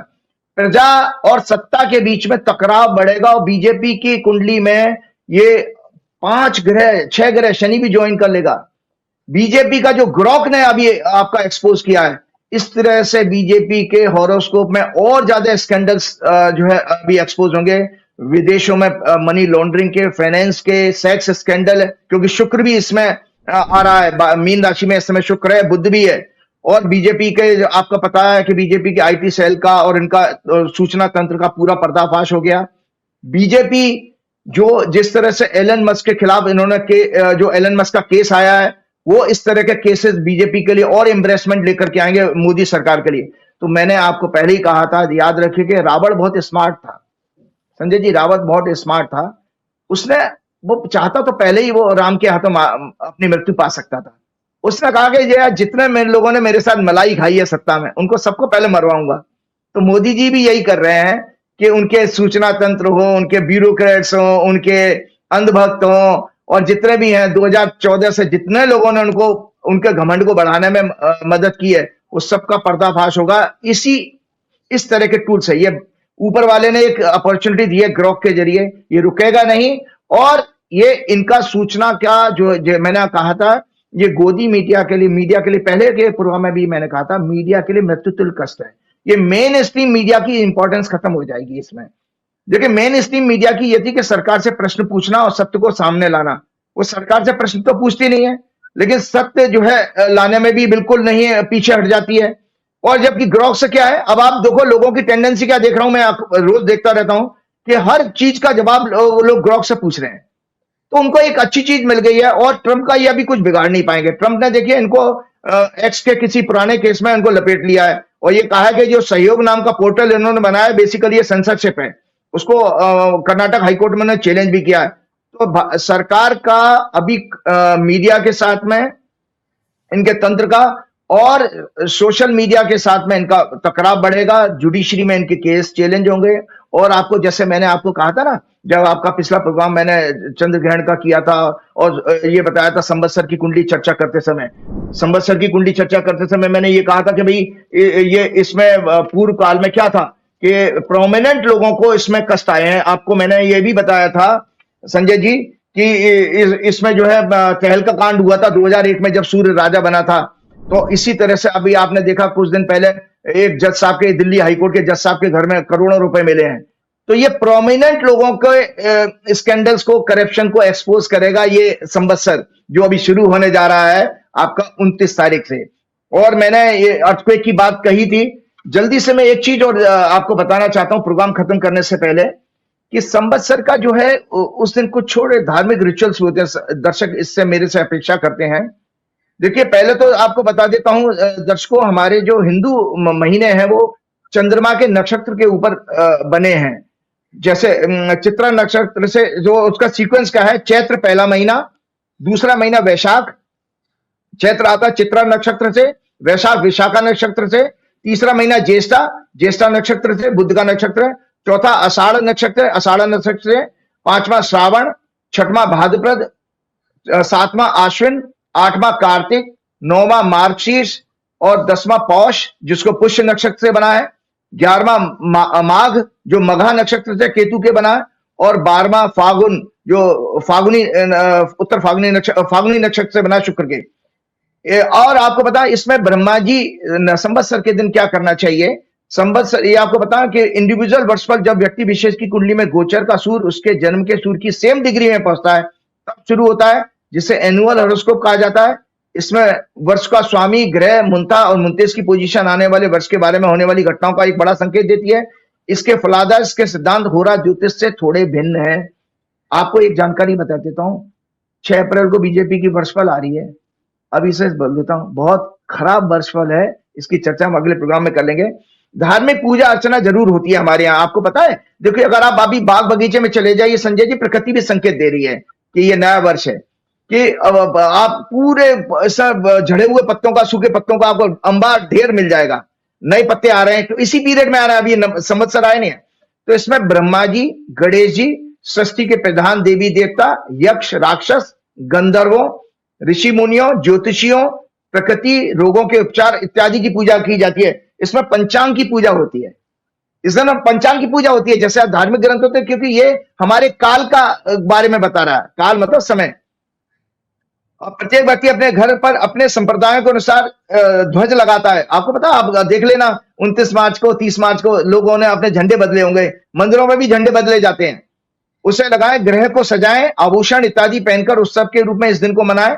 यथासंभव ज्ञानियों, आचार्यों, ज्योतिषियों को दान दें। इस समय ज्ञानियों का सम्मान होता है, ज्योतिषियों का सम्मान होता है। एस्ट्रोलॉजर का ज्योतिष के अनुसार संवत के 5 भेद माने गए हैं। सौर मतलब सोलर मंथ, सावन, चांद्र, बृहस्पति और नक्षत्र। धर्म, कर्म और लोकाचार में चंद्र संवत्सर की ही प्रधानता है। ब्रह्मा जी ने ऐसी मान्यता, ब्रह्मा जी ने इसी दिन सृष्टि में लोकों का सृजन किया था। ये लोक नाना प्रकार के जो लोक हैं, इसी दिन भगवान विष्णु का मत्स्यावतार हुआ था। सम्राट विक्रमादित्य ने 2000 वर्ष से पूर्व इसे पुनः आरंभ किया था, इसलिए इसे विक्रमी संवत्सर कहते हैं।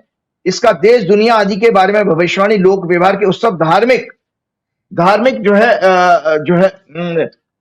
अनुष्ठानों के समय ज्ञान आदि के लिए किया जाता है। इस दिन संवत्सर का पूजन, नवरात्र, घट स्थापना, ध्वज आरोहण, वर्ष के फलादेश का पाठ, पंचांग और अन्य ज्योतिष के ग्रंथों, वेदों, पुराणों, न्याय शास्त्र आदि धर्म ग्रंथों का पूजन भी होता है। नित्य कर्म करने के बाद हाथ में गंध, पुष्प, अक्षत और जल इत्यादि को लेकर ब्रह्मा जी से संवत्सर देवता नाम पूजनम करिष्ये बोलकर परिवार के सदस्यों के साथ आयु, आरोग्य, ऐश्वर्य आदि सकल उत्तरोत्तर फल वृद्धि के लिए पूजन करें। चैत्र नवरात्र में शक्ति की उपासना के साथ शक्तिधर प्रभु राम की भी उपासना की जाती है। आपको पता पंचांग का महत्व क्या है। पंचांग जो बनता, तिथि, वार, नक्षत्र, योग, कर्ण, 5 अंग से पंचांग शब्द आया। और आपको बताएं एक इसमें शक संवत्सर भी एक है, जो हमारे सरकार जो मानती है शक संवत्सर है।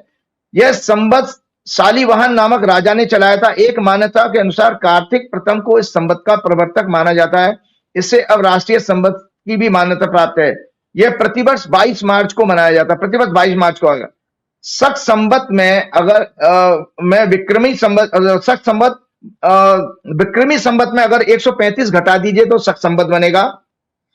जो बंगाल में नया साल मनाया जाता है, बंगला संवत बनता है, 515 मिला दीजिए तो शक संवत आएगा।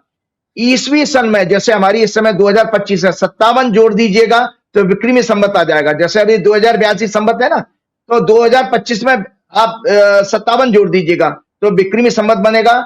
ईसवी सन में 583 घटा दीजिए तो हिजरी संवत आएगा, मुसलमानों का संवत।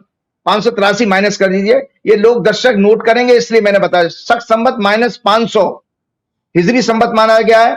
हिजरी संवत, इसकी उत्पत्ति अरब देशों में हुई। हिजरी का अर्थ है संकट में देश का त्याग। पैगंबर मोहम्मद 15 जुलाई 622 ईस्वी को अपना वतन मक्का छोड़कर मदीना चले गए थे, इसीलिए इसे हिजरी संवत कहा जाता है। इसके अलावा हमारी 6 ऋतुएं हैं। वसंत ऋतु फरवरी से मार्च, ग्रीष्म अप्रैल से मई, वर्षा जून से जुलाई, शरद अगस्त से सितंबर, शिशिर अक्टूबर से नवंबर और हेमंत दिसंबर से जनवरी के बीच में आती है। इसको हेमंत ऋतु कहते हैं। इसके बाद चलते थे, बोलने के लिए तो बहुत कुछ था, मैं बता देता हूं। हमारी पॉडकास्ट उन्होंने की थी मोदी जी ने, तो कभी एक संकेत लगता है, हमारे डोनाल्ड ट्रंप भी इसी तरह की एक मैग्लोमीनिया बीमारी में शेयर कर लेता हूं दर्शकों आपके साथ में। एक छोटी सी मोरल स्टोरी के साथ आपके साथ आपका प्रोग्राम खत्म करना चाहूंगा। बहुत मन था मेरा आज, बहुत दिन से मन में आ रहा था। दरअसल ये कहानी एक गधे और उल्लू की है, किसी कोई अदरवाइज ना ले, किसी के लिए नहीं है। ये डोनाल्ड ट्रंप, एलन मस्क जो जैसे देश चला रहे हैं। हाँ, एक दर्शकों भविष्यवाणी करने जा रहा हूं कि जो जो 2 ग्रहण पड़ रहे हैं, सूर्य ग्रहण पड़ रहा है, खराब होगा डोनाल्ड ट्रंप के लिए। तो डोनाल्ड ट्रंप की जो सीज फायर की जो योजना है वो बैकफायर करेगी। वो सीज फायर यूक्रेन और ऐसे ग्रहों का योग बनना है कि यूक्रेन रशिया में सीज फायर सफल नहीं हो पाएगा। और इजराइल और हमास का भी आपने देखा, वो लगातार बंबार्डमेंट कर, वो फेल होगा, क्योंकि जो भी ट्रंप पॉलिसी लेंगे वो खराब होंगी, क्योंकि उनकी कुंडली में अच्छे योग नहीं है। एक बार एक गधा अकेला जंगल में घूम रहा था। दर्शकों, एक मोरल स्टोरी है। उसे अपने डेस्टिनेशन का पता नहीं था, उस तक कैसे पहुंचा जाए इसका ज्ञान भी नहीं था। जब बहुत अंधेरा हो गया जंगल में, जंगली जानवरों की आवाजें आना शुरू गई, गधे को अपने आगे का रास्ता भी नहीं दिखाई दे रहा था। गधा डरने लगा। तभी पेड़ पर बैठे एक उल्लू ने उसे आवाज दी कि हे मित्र, क्या मैं तुम्हारी कोई मदद कर सकता हूं? तो जनता तो भोली भाली होती है, और आपको पता है गधा बहुत भोला होता है और हार्डवर्क करने वाला होता है, बस उसका विवेक नहीं होता उसके पास में, बस और इतना ही है। तो वो गधा डरने लगा। तभी पेड़ पर बैठे एक उल्लू ने उसे आवाज दी कि मित्र, तुम इस अंधेरे में कुछ नहीं देख सकते, लेकिन मैं सब कुछ देख सकता हूं। जैसे वो पॉडकास्ट में भी कई बार मैं बहुत आया है, मैं सब कुछ देख सकता हूं। क्या मैं तुम्हारा गाइड बन सकता हूं? गधे को इससे ज्यादा और क्या चाहिए था। वो खुशी के मारा जोर जोर से हंसा और उल्लू को अपनी पीठ पर बैठने के लिए उसने इनवाइट कर लिया। जैसे ट्रंप ने भी इस समय, जानते हो, अभी एक दिन पहले अखबार में पढ़ा था, वो ओबामा से उसको बड़ी खुंदक है। वो कह रहा था इसको क्या वोट मिले थे, इसको पॉपुलर वोट नहीं मिले, इसको 7 स्विंग स्टेट का समर्थन नहीं मिला, मेरी इतनी सीटें आई। और ओबामा क्या है, वो जज ने उसके कहना डिपोर्टेशन वाले मैटर को जो स्टे कर दिया, उससे वो चिढ़ गया है। सुप्रीम कोर्ट में, मैंने ये अपने प्रोग्राम में भी कहा था, आपके इक्लिप्स वाले चंद्रग्रहण के प्रोग्राम में, कि जुडिशरी के साथ इसके कॉन्फ्लिक्ट बढ़ेंगे आने वाले समय में। तो गधे, अब उसमें मैं सबको देख सकता हूं, क्या मैं तुम्हारा गाइड बन सकता हूं? गधे को इससे ज्यादा क्या चाहिए था। वो खुशी के मारे जोर जोर से हंसा, उल्लू को अपनी पीठ पर बैठने के लिए इनवाइट किया। इसके बाद दोनों जंगल से चल पड़े। उल्लू निर्देश देता रहा, गधा चलने लगता था। सारी रात ये बढ़िया चलता रहा अरेंजमेंट। दिन निकल आया, रोशनी हुई, वो दोनों जंगली जानवरों से बचकर बाहर आ गए। परंतु अब एक समस्या हो गई, उल्लू को दिखना बंद हो गया। गधा देख सकता था, लेकिन परंतु उल्लू जो एक गाइड था, उसको स्वाद आ गया सत्ता का स्वाद आ गया, इसलिए वो बैठा रहा। अब वो छोड़ने के लिए तैयार नहीं, अब वो उसे छोड़ने को तैयार नहीं था। अब उल्लू दिन में देख नहीं सकता, लेकिन फिर भी दिशा निर्देश देता रहा। गधा ये सोच ही नहीं पाया कि जो अरेंजमेंट रात में ठीक था, लेकिन दिन में वो फेल हो रहा है। यानी उसके पास ये विजडम, विवेक था ही नहीं। उस गधे को ये पता ही नहीं था कि भगवान ने उससे 2 आंखें दी हैं और वो स्वयं दिन में देख सकता है। उसे उल्लू की जरूरत ही नहीं है इस समय। और वो उल्लू को दिशा निर्देश, फिर भी उल्लू का दिशा निर्देश लेता रहा। वो खुद का दिमाग लगा ही नहीं पाया, ये समझ ही नहीं पाया कि उल्लू अंधा होकर बिना नॉलेज के रास्ता बता रहा है। एक पॉइंट पर उल्लू ने उससे कहा कि भैया लेफ्ट चलो, और फिर तुरंत कह दिया राइट चलो। और यद्यपि गधा देख रहा था कि नीचे एक बहुत तेज नदी बह रही है, तेज बहाव की नदी बह रही है, लेकिन वो तो उल्लू की अंधी भक्ति यानी गाइडेंस में सोच ही नहीं पाया और वैसा ही करने लगा जैसा उल्लू से निर्देश दे रहा था। नतीजा क्या हुआ, गधा सीधे गहरी नदी में गिरा और मर गया। इस मोरल स्टोरी का सच ये है कि जो 2014 से आपको फेक न्यूज के जरिए जो माहौल पेश किया गया था, आपकी व्हाट्सएप अंकल जो है आपके RWO में और सोसाइटी में जो बने हुए हैं, उन लोगों को सोचना चाहिए कि ग्रोक ने आपके लिए बहुत बड़ा काम किया है। वो आपको सारे सत्य को बताया, उसकी बातों को सुनिए और साथ में हनुमान जी की भक्ति में रहिए, क्योंकि हनुमान जी चेतन देवता हैं, हमारे साथ हैं, चिरंजीवी हैं। इसलिए उनकी भक्ति में रहने वाला व्यक्ति कभी भी फेक न्यूज और बीजेपी के वो बजरंग ये जो बजरंग दल वगैरह ये तो सब क्रिमिनल है। हनुमान जी का भक्त कभी भी हिंसक नहीं हो सकता। हनुमान जी का भक्त हमेशा दूसरों की मदद करने वाला, एम्पैथी रखने वाला होगा। इसलिए हनुमान जी की प्रार्थना करें, श्री गुरु चरण सरोज रज निज मन मुकुर सुधार, वर्ण और रघुवर बिमल जसु जो दायक फलचार, बुद्धिहीन तनु जान के सुमरो पवन कुमार, बल बुद्धि विद्या देव मोह हरऊ कलेश विकार। एक छोटी सी चीज बताना चाहूंगा संजय जी, जो मैंने जब ज्योतिष वर्सेस एआई चैटबॉट की बात की थी, एक छोटी सी इंफॉर्मेशन दर्शकों के साथ बांटना चाहूंगा। 19 मार्च दर्शकों वो ट्वीट जरूर दिखाइएगा, मेरा ट्वीट, और मैं इससे ज्यादा कभी उनकी हॉरोस्कोप पे नहीं बोलूंगा। 19 मार्च 2023 को मेरा ट्वीट आप सब लोगों को, दुनिया के लोगों को दिखाइए, जब मैंने गौतम अदानी की हॉरोस्कोप को चर्चा करते हुए कहा था, और 10:37 की रात की ट्वीट है जिसमें यह कहा था कि इनको फॉरेन लैंड में कोई लिटिगेशन की प्रॉब्लम होगी।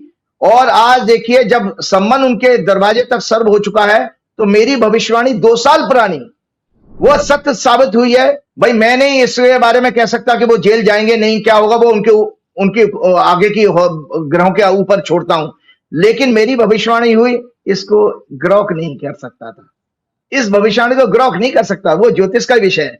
इसलिए ज्योतिष परम विद्या है, और सम्मान कहिए नया संवत्सर में ज्योतिषियों की, ज्योतिष के ग्रंथों की पूजा जरूर कीजिएगा। जय श्री राम, जय हनुमान। बहुत बहुत शुक्रिया। ये थे राजीव नारायण जी, और मुझको यकीन है आपको मजा आया होगा उनकी बातें सुन के। बातें करने का स्टाइल बहुत अच्छा है, लोग बड़ा प्रसन्न रहते हैं उनकी इन बातों से। मुझे भी बताइएगा, कमेंट करिएगा कैसी लगी बातचीत। शुक्रिया, थैंक यू।